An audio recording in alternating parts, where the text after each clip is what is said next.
अच्छा, अगर मैं आपसे एक चीज पूछूं, आपको याद आया? आप बोलेंगे क्या? अरे याद आया? आप बोलेंगे क्या? अरे याद आया? आप बोलेंगे क्या?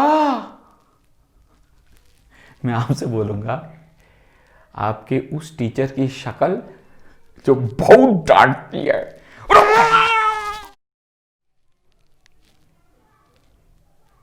अब याद आ गई? तो अब बताओ पहले कहां थी वो?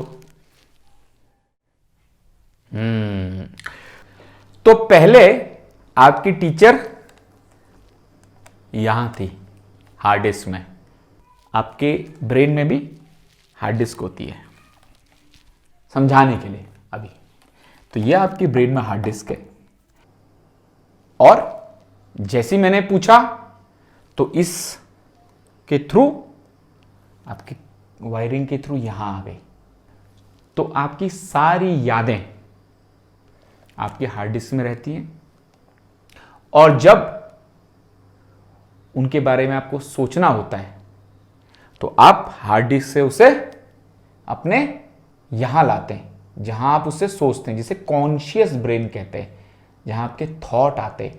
और जब आप सो जाते हो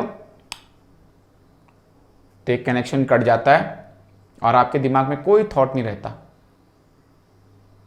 पर सब कुछ हार्ड डिस्क में रहता है। तो जो ये हार्ड डिस्क है, कंप्यूटर की भी हार्ड डिस्क है, तो इसे हम कहते हैं सेकेंडरी मेमोरी। सेकेंडरी मेमोरी कहते हैं। और जो आपका कॉन्शियस ब्रेन है, जहां आप सोच रहे होते हो, जहां आपके यहां से निकल के कोई बात जो आपने याद की है वो यहां आती है, ये आपका रैम है। जो कॉन्शियस ब्रेन है वो आपका रैम है। पर हम रैम क्यों कहते हैं? रैम होता है रैंडम। रैंडम मतलब कहीं से भी पकड़ लिया, एक्सेस कर ली उसे कहीं से भी। अब आप देखिए कि अगर आपको कोई गाना सुनना है या कोई पिक्चर देखनी है, तो आप क्या करते हो? कंप्यूटर में डायरेक्ट उस पर क्लिक करते हो। आपको पुराने जमाने में पता है गाने कैसे सुनते थे? आज तो हम सीधा उस गाने में क्लिक किया, वो गाना बज जाएगा। पुराने जमाने में क्या होता था? देखो, ये कैसेट होता था, शायद देखा होगा आपने, नहीं देखा होगा तो आपके घर में आप कभी अपने मम्मी पापा से पूछना तो आपको पता लग जाए। ये कैसेट है, और ये कैसेट घूमता था, और यहां पे हेड होता था जो उससे टच होता था, जो रीडर है, जो रीड करता था। तो अब ये जो कैसेट है, इसके अंदर ये रील है। देखा आपने रील? ये रील है। तो अब गाना बजाने के लिए ये घूमता था, ऐसे ऐसे घूमता था। ये देखो घूम रहा है, और गाना इस रील में रिकॉर्ड होता था। माना आपको कोई गाना सुनना है, तो इसके अंदर लगभग 6 गाने होते थे। तो ये पूरा, अगर 6ठा नंबर का गाना सुनना है तो इसे पूरा घुमा के 6 नंबर के गाने पे लाना पड़ता था, तब जाके आप वो गाना सुन सकते थे। तो यानी कि इस कैसेट में जो गाने स्टोर हैं, उसको हमको सुनने के लिए पहला हमें फर्स्ट गाना आएगा, फिर दूसरा आएगा, तीसरा आएगा, चौथा आएगा, पांचवा आएगा, फिर छठा आएगा। हम डायरेक्ट फर्स्ट से 6 में नहीं आ सकते थे, क्योंकि ये रील है। रील को घूम के जाना पड़ेगा वहां, और इस रील में गाना रिकॉर्ड है। लेकिन आज की तारीख में ऐसा नहीं है। कंप्यूटर क्या करता है? डायरेक्ट वो गाना उठा लेता है। तो हम कोई भी गाना रेंडमली, हमारी मर्जी, हमने सोचा ये 5th गाना चाहिए, हम चाहे तो फर्स्ट गाना उठा सकते, हम चाहे तो सेकंड गाना उठा सकते हैं। हमें फर्स्ट से लेकर 6 तक जाने की जरूरत नहीं, पूरी रील घुमा के। तो जो इस तरीके से हम गाने को बजाते हैं, गाने को निकालते हैं, गाने को एक्सेस करते हैं, वो रेंडमली करते हैं, कहीं से भी उठा लिया। तो उसी को रैंडम एक्सेस मेमोरी कहते हैं। इसके अंदर से कोई भी चीज हमें उठानी है तो खट से हम वो चीज उठा लेंगे, सीधा हम उसे उठाएंगे, ये उठा ली। ऐसा नहीं कि हमको पूरी रील घुमा के वहां पहुंचना पड़ेगा, उसके बाद वो गाना आएगा फिर हम उसको निकालेंगे। नहीं, हम वो कहीं से भी उठा सकते हैं। तो ये जो मेथड था, ये पुराना मेथड था। तो अब आपको ये टेप से समझ आ गया होगा कि रैंडम एक्सेस क्या होता है, कि हम कोई भी चीज किसी वक्त भी निकाल दे, रैंडमली निकाल सकते हैं, हमें पूरा चल के जाना नहीं है। तो उसी को कहते हैं रैंडम एक्सेस, मतलब पहुंचना मेमोरी के। तो हमारे ब्रेन में क्या होता है, वो भी एक तरह से रैंडम एक्सेस मेमोरी है। ऐसा तो नहीं कि हमने पूछा आपकी टीचर का नाम क्या याद है, तो आपने सारे के टीचर का नाम इसमें लिखा हुआ है और वो रिवाइंड कर रहे हो देखने के लिए, हाँ सर अब आ गया, अब दिख गया हमारे, हाँ कंप्यूटर के टीचर का नाम ये है। ऐसा तो नहीं करना पड़ता ना आपको, टीचर का नाम जब याद करने के लिए खटाक से आप याद करते वो टीचर का नाम है। ऐसा आपको रिवाइंड तो नहीं करना पड़ता या फॉरवर्ड तो नहीं करना पड़ता, सर एक सेकंड रुकिए, एक मिनट सर घूम रहे, मुझे याद आ रहा है, मैं घुमा के, हाँ सर इंग्लिश के टीचर का नाम ये है, और फिर मैं आपसे पूछूं फिजिक्स के टीचर का, सर एक सेकंड सर और आगे घुमा के देखना पड़ेगा, ये घुमाते रहे घुमा रहे, हाँ सर आप फिजिक्स के टीचर का नाम याद आ गया। ऐसे तो नहीं करना पड़ता ना, रैंडमली याद आ जाता है ना एकदम खट से। तो यही रैंडम एक्सेस मेमोरी है। जैसे कंप्यूटर की प्राइमरी मेमोरी और सेकेंडरी मेमोरी होती है, रैम उसकी प्राइमरी, हार्ड डिस्क उसकी सेकेंडरी, ऐसी ही हमारे ब्रेन में हमारी प्राइमरी मेमोरी जहाँ पे हमारे थॉट आते हैं, जहाँ हम सोचते हैं, और हमारी सेकेंडरी मेमोरी जहाँ पे हमारी सारी बातें स्टोर हो जाती हैं, सारी यादें वहाँ स्टोर हो जाती है मेमोरी। तो यहाँ से निकल के प्राइमरी मेमोरी में आती है, यानी हार्ड डिस्क से निकल के रैम में आती है हमारे। यहाँ भी कंप्यूटर के हार्ड डिस्क से निकल के रैम में आती है। तो रैम का फायदा क्या होता है, क्योंकि हम कोई चीज तुरंत देखनी होती ना, सब कुछ हमें याद करने की तो जरूरत नहीं है ना। माना हमको घर से निकल के स्कूल जाना है, तो हमारे जो रैम है उसमें सिर्फ घर से स्कूल का रास्ता याद करने की जरूरत है ना, हमें सारे रास्ते जिंदगी में हमने जहां जहां देखे सब याद करके यहां लोड करने की तो जरूरत नहीं है ना। सिर्फ आपको एक रास्ता याद करने की जरूरत है कि घर से स्कूल कैसे जाते, उतने रास्ते में आपका काम चल जाएगा। सारे के सारे रास्ते आपने जहां चले हैं आज तक, वो सारे के सारे दिमाग में इधर ले आओगे रैम में, तो दिमाग तो फट जाएगा, है ना। सब कुछ रैम में आ जाए तो कंप्यूटर को भी समस्या हो जाएगी। तो उतनी चीज जिसकी जरूरत होती है वो यहां से निकल के रैम में आ जाती है, और रैम से फिर कंप्यूटर उसको प्रोसेस करता है, क्या करना है वही रैम में लिखा होता है। बिल्कुल ऐसे ही हमें भी जो काम करना होता है, हमारी यहाँ हार्ड डिस्क से सेकेंडरी मेमोरी जिसे कहते हैं, वहां से हमारे रैम में आ जाती है, यहाँ हमारे कॉन्शियस ब्रेन में आ जाती है। तो बस यही मेमोरी है। तो देखिए, तो इस कैसेट में, इस कैसेट की मेमोरी है, तभी तो गाना बजता है जब हम प्ले करते हैं, और ये रैंडम एक्सेस नहीं है, इसको पूरा घुमा के वहां तक पहुंचना पड़ेगा रील के उस हिस्से में जहां वो गाना रिकॉर्ड हुआ है, जहां उसकी मेमोरी में वो गाना है, तो हमें उसे वहां बढ़ाना पड़ेगा। अब हम आपको दिखाते हैं रैम, इसको हम आपको कंप्यूटर में दिखाते हैं।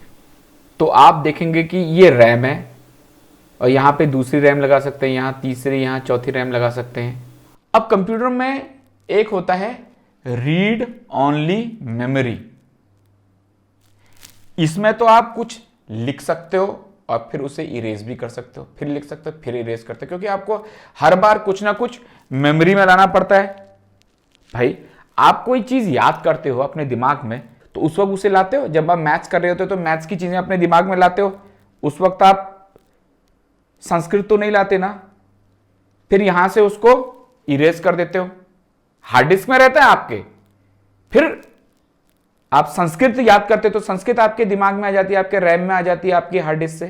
तो ऐसे ही रैम जो होता है उसके अंदर इंफॉर्मेशन डेटा आता है और जाता है, पर जो रोम है वो रीड ओनली मेमोरी, इसे सिर्फ पढ़ना है, इस मेमोरी को सिर्फ देखना है।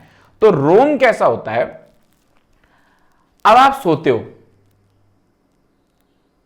तो सुबह आपका जो ब्रेन होता है ना वो रोम को पढ़ता है, जैसे ही 6 बजते हैं, सूर्य उदय होता है, सनराइज होता है, तो आपको ब्रेन को एक सिग्नल जाता है। आप थोड़ा ना कहते हो उठ खुद को, उठ सुबह होगी, खुद को थोड़ा ना कहते हो, लेकिन आपका ब्रेन एक केमिकल छोड़ता है जिसकी वजह से आप आंख खुलती है, आप उठ जाते हो। तो आपकी ब्रेन भी एक मेमोरी को रीड करता है जिसमें लिखा है कि उठना है अभी और रात को सोना है अभी। तो रीड ओनली मेमोरी, ऐसी कंप्यूटर की रीड ओनली मेमोरी होती है। जैसे आप कंप्यूटर का बटन दबाते हो, कंप्यूटर पहले उसे देखता है कि क्या करना है, तो इसे सिर्फ उसे रीड करना होता है। अब मैं आपको बताता हूं सेकेंडरी मेमोरी। तो ये हो गया प्राइमरी मेमोरी, रैम एंड रोम। अब सेकेंडरी मेमोरी, तो सेकेंडरी मेमोरी में हार्ड डिस्क होती है, यहां इसकी हार्ड डिस्क है, ठीक है। अब मैं आपको बताता हूं सेकेंडरी मेमोरी में सीडी और डीवीडी, ये भी आपने देखी होगी। ये है सीडी डीवीडी, ये डीवीडी है वैसे, और आपने सीडी भी ऐसी होती है। फर्क क्या है दोनों में? ये भी मेमोरी है, इसमें भी स्टोर होता है, गाना स्टोर होता है, पिक्चर स्टोर होती है, डेटा स्टोर होता है कि नहीं होता है इसकी मेमोरी में? फ्लैश ड्राइव, ये भी मेमोरी होती है, देखो ये भी कंप्यूटर में लगती है, इसके अंदर भी स्टोर होता है डेटा, ठीक है। अब मैं आपको बताता हूं मेमोरी स्टिक। तो आपने मोबाइल देखा होगा, मोबाइल के अंदर भी पत्ती सी होती है ना, ये देखिए, ये इसके अंदर भी सब कुछ रहता है, इसके अंदर आपके गाने रहते हैं, इसके अंदर आपकी पिक्चरें रहती है, तो ये मेमोरी स्टिक है। तो ये सब मेमोरी को स्टोर करने की डिवाइसेस हैं, ठीक है। ये सारी आपने देख ली। अब हम समझते हैं मेमोरी का साइज। तो जैसे कि हम वजन को केजी में नापते हैं, दूरी या डिस्टेंस को मीटर, सेंटीमीटर, किलोमीटर में नापते हैं, ऐसी ही कितनी मेमोरी है, कितनी ज्यादा मेमोरी है, कितनी कम मेमोरी है, उसको भी हमें किसी में नापना पड़ेगा ना। तो मेमोरी को हम बिट में नापते हैं। एक बिट क्या होता है? 0 या 1। 0 मतलब ऑफ, 1 मतलब ऑन, जो मैंने आपको कंप्यूटर के पहले चैप्टर में बताया है। तो जो 0 और 1 है वो क्या है? बिट है। क्योंकि 0 और 1 दो होते हैं ना, बाइनरी, इसलिए उन्हें हम बाइनरी डिजिट कहते हैं। बिट तो एक ही हुआ, या तो 0 या 1, 1 बिट, या तो 1 होगा या 0 होगा। तो ये ऑफ और ऑन होगा, इस हिसाब से कंप्यूटर समझता है। अब जो बिट है, अगर 4 बिट इकट्ठे हो जाएं, bit bit bit bit, 4 bit इकट्ठे हो गए तो उसका एक निबल होता है। जैसे 1000 ग्राम 1000 ग्राम का 1 kg होता है कि नहीं? या 100 सेंटीमीटर का 1 मीटर होता है। ऐसे ही जब 4 बिट इकट्ठे हो जाएं तो 1 निबल होता है। जैसे एग्जांपल 1 0 1 1 4 है कि नहीं बिट, ये भी 1 बिट, 2 बिट, 3 बिट, 4 बिट। अब अगर 8 बिट हो जाएं तो वो बाइट बन जाता है। 8 बिट का 1 बाइट बनता है। देखो 1 बिट, 2 बिट, 3 बिट, 4 5 6 7 8। क्लियर? अब समझते हैं वर्ड। जो वर्ड होता है वो एक नेचुरल यूनिट होती है। अब जैसे इंडिया है, इंडिया के अंदर कितने कैरेक्टर हैं? INDIA, 5 character. तो कैरेक्टर 5 लिखा और बाइट भी 5 हो गई। अब इज में कितने कैरेक्टर हैं? IS 2 कैरेक्टर हैं और 2 बाइट हो गई। और अ में कितने हैं कैरेक्टर? एक ही कैरेक्टर है और एक ही बाइट हो गई है। तो जो मेमोरी का साइज है वो ऐसे नापा जाता है। अब जो बाइट है, ये बाइट कुछ भी हो सकती है। ये 1000 बाइट हो सकता है, ये 10 बाइट हो सकता है, ये 1 करोड़ बाइट हो सकता है, ये 1 ट्रिलियन बाइट हो सकता है। तो माना ये इतनी बड़ी बाइट है, 1 के आगे 18 0 बाइट है। तो हर बार अगर हम इतना लंबा लिखने लग जाएंगे तो थक जाएंगे ना। तो हम क्या करते हैं, इसको इतना बड़ा बाइट लिखने की जगह उसको हमने लिख दिया एक्साबाइट। क्या आसान है? क्या एक्साबाइट आसान है या 1 के आगे 18 0 लगाने आसान है? आपको क्या आसान लगता है? एक्साबाइट आसान लगता है लिखना। ऐसी 10⁻⁶, यानी 1 के आगे 6 0 हैं तो हमने उसे कह दिया मेगाबाइट। और 1 के आगे 3 0 है तो उसे हम कह देंगे किलोबाइट। किलो में कितने होते हैं? 1000 में 3 0 होते हैं। 10⁻³ मतलब 10 × 10 × 10, तो 1000 हो गया। तो बस ऐसा ही है कि इतना बड़ा नंबर लिखने की जरूरत नहीं है, छोटे में हमारा काम हो गया, है कि नहीं? ओके। तो अब हम ये समझते हैं जो ये मेमोरी है, जो कि किलो, मेगा, गीगा, टेरा में लिखी है, इस मेमोरी को हम अपनी मेमोरी में कैसे रखें और फिर हम अपने हार्ड डिस्क में इसे कैसे सेव करें। बहुत इजी है, मैं आपको ट्रिक बताता हूं, फटाक से याद आ जाएगा। देखिए, किलो क्या होता है? 1000 पता होगा। 1 kg equal to 1000 gram, kilo में 3 जीरो होते हैं। तो ये 10 की पावर 3 लिखा है, मतलब 10 को 3 बार मल्टीप्लाई किया है। 10 को 3 बार मल्टीप्लाई करके क्या होता है, 10 इंटू 10 100 इंटू 10 1000। तो जो किलो होता है उसमें 3 जीरो होते हैं। तो जो किलो बाइट होगा वो भी ऐसे ही होगा, एक के आगे 3 जीरो होते हैं, तो एक के आगे 1 2 3, ये लास्ट के 2 जीरो की जगह आप 24 लिख दो। अब आप ये पूछेंगे कि 1024 ही क्यों? तो देखिए 2 की पावर 10 यानी कि 2 को अगर हम 10 टाइम्स मल्टीप्लाई करें, 2 इंटू 2 इंटू 2 10 टाइम्स, तो 1024 होता है। 1024 ही क्यों रखा? देखो बिजली का स्विच होता है ना, वो ऑफ और ऑन होता है। ऐसा स्विच कहीं आपने देखा है कि जो आधा होता है, या तो ऑन होगा या ऑफ होगा? बस स्विच मतलब क्या होता है, या ऑफ या ऑन। तो हमारा कंप्यूटर क्या समझता है, 0 और 1 में, यानी कि या ऑफ या ऑन। तो हमें जो स्विच बनाना पड़ता है वो 2 का ही तो बनेगा, of on off on off on, आधा तो नहीं होगा।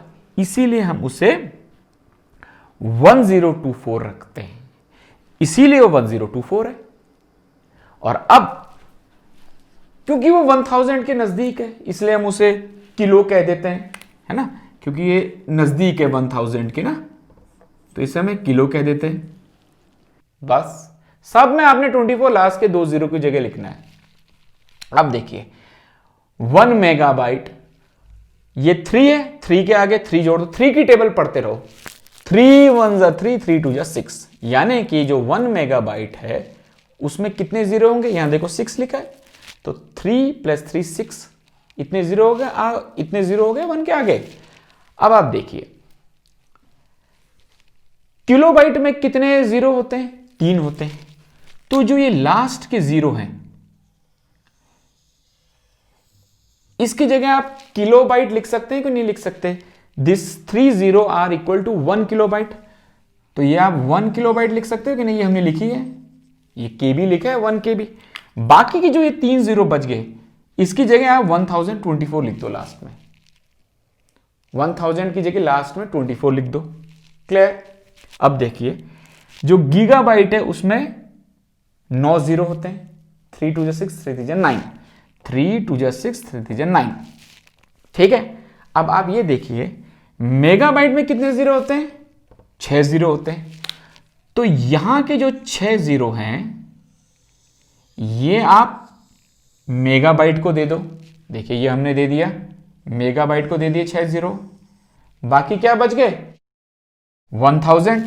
1000 का हमने 1000 यहां लिखा और इसको हमने 1024 कर दिया, लास्ट में 24 कर देना है, इजी, ठीक है। अब देखिए 1 गीगाबाइट हो गया। अब देखिए 1 टेराबाइट, 3 2 6 3 9 3 4 12, 3 की टेबल पढ़ना है, यानी 1 टेराबाइट में एक के आगे 12 जीरो होते हैं, 3 3 2 6 3 3 9 3 4 12, ठीक है। अब आप एक काम कीजिए, यहां गीगाबाइट लिखा है तो गीगाबाइट में कितने जीरो हैं, 9, तो यहां से 9 जीरो हटा दो और उसकी जगह क्या लिख दो, गीगाबाइट। भाई यही तो होता है गीगाबाइट, लिख दिया हमने। अब जो ये बच गया है 1000, इसको आप यहां 1024 कर दो, सब जगह हम यही कर रहे हैं। तो जो 1 टेराबाइट हो गया वो 1024 गीगाबाइट हो गया। अब जो 1 पीटाबाइट है, पीटा के अंदर 15 जीरो होते हैं, देखो 3 6 9 12 15, 3 की टेबल पढ़नी है और 1 के आगे 15 जीरो लगा देने हैं। ये 15 जीरो है, 3 3 2 6 3 9 3 4 12 3 5 15, ठीक है। अब आप ये देखिए 1 टेरा में कितने जीरो होते हैं, 12 होते हैं। तो यहां से आप 12 जीरो को निकाल दो और उसकी जगह टेराबाइट लिख दो। लिख सकते कि नहीं लिख सकते, जीरो हटा के, इतने ही तो होते हैं।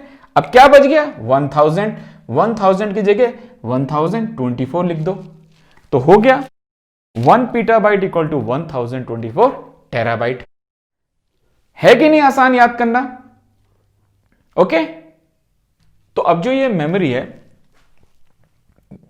ह्यूमन वर्सेस कंप्यूटर, हमारी मेमोरी और कंप्यूटर की मेमोरी, इसमें फायदे और नुकसान क्या हैं? तो जो ह्यूमन की मेमोरी है उसमें हम परमानेंट स्टोरेज नहीं कर सकते हैं। कल को एक आदमी, ऐसा हो ना कि किसी का एक्सीडेंट हो गया तो उसकी मेमोरी भी उसके साथ चले जाएगी, पर कंप्यूटर में ऐसा नहीं है। आपके पास बैकअप है, आप किसी को भी दे सकते हो। रीयूजेबिलिटी, आप के पास जो डेटा स्टोर है उसको कोई रीयूज कर सकता है। ह्यूमन में पॉसिबल नहीं है, कंप्यूटर में पॉसिबल है बार बार यूज करना। रिट्रीविंग डेटा, अच्छा कोई चीज हमने अगर रिवाइज ही नहीं की तो हम तो उसे भूल जाएंगे, उसे रिट्रीव नहीं कर सकते हैं, पर कंप्यूटर में वो पॉसिबल है। डेटा सिक्योरिटी, अब ये डेटा सिक्योरिटी का मतलब ये हुआ कि माना डेटा करप्ट हो गया, माना आदमी पागल हो गया, तो क्या करोगे? तो उसे तो कुछ याद ही नहीं रहेगा। लेकिन कंप्यूटर पागल नहीं होगा। हाँ, हो सकता है कभी कंप्यूटर की भी डेटा जो है वो करप्ट हो जाता है, फिर उसको दूसरे तरीके से ठीक किया जाता है। कीपिंग बैकअप, अब जो हमारे ब्रेन में हमने जो कुछ भी याद कर रखा है उसका हम कहीं बैकअप लेके रख तो नहीं सकते अलमारी के अंदर, पर कंप्यूटर में वो बैकअप पॉसिबल है। तो ये कुछ फायदे हैं और ये कुछ नुकसान है। तो आई होप आपको ये समझ आया होगा। आप अच्छे से समझिए और फिर इसे कहां रखिए? अपनी रैम से हार्ड डिस्क के अंदर रखिए। तो आपके रैम में जो भी चीजें आई हैं, जो मैंने बोली हैं, वो आपके रैम में आई है। अब आप उसे अपने हार्ड डिस्क में सेव कर लो। ठीक है? I hope it is clear and please subscribe, like and share. Thank you.